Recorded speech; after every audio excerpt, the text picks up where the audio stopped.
Ketua Umum PDIP Megawati Soekarnoputri rupanya pernah menasihati Jokowi soal proyek kereta cepat WUS yang kini jadi polemik.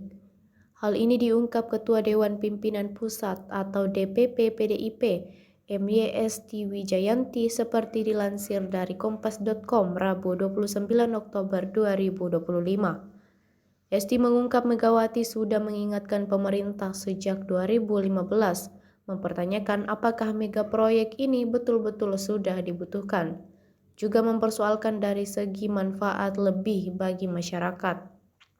Kini proyek yang merugikan negara itu tengah diselidiki oleh Komisi Pemberantasan Korupsi atau KPK, setelah terungkap ada dugaan tindak korupsi dalam pengadaannya. Esti yang juga anggota DPR RI itu pun sependapat bahwa dugaan pelanggaran hukum dalam suatu kegiatan pengadaan barang dan jasa di pemerintah harus diusut. Aparat harus menindak sesuai hukum yang berlaku jika suatu proyek terbukti dikorupsi. Indikasi korupsi proyek WUS menjadi sorotan setelah ex-Menteri Koordinator Bidang Politik, Hukum, dan Keamanan atau Menko Polhukam Mahfud MD mengungkap dugaan markup.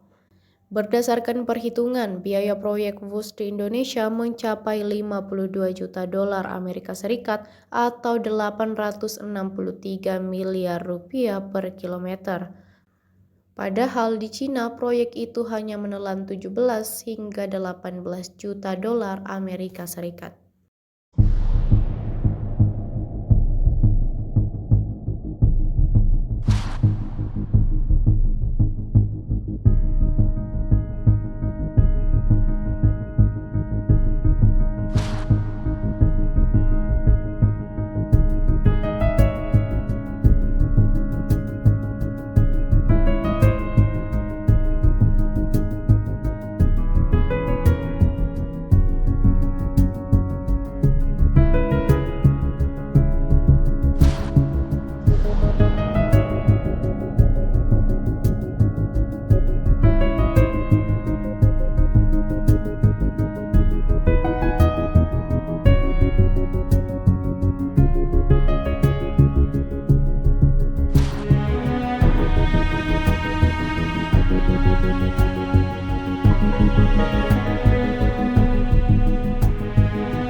Download Tribun X sekarang, menghadirkan lokal menjadi Indonesia.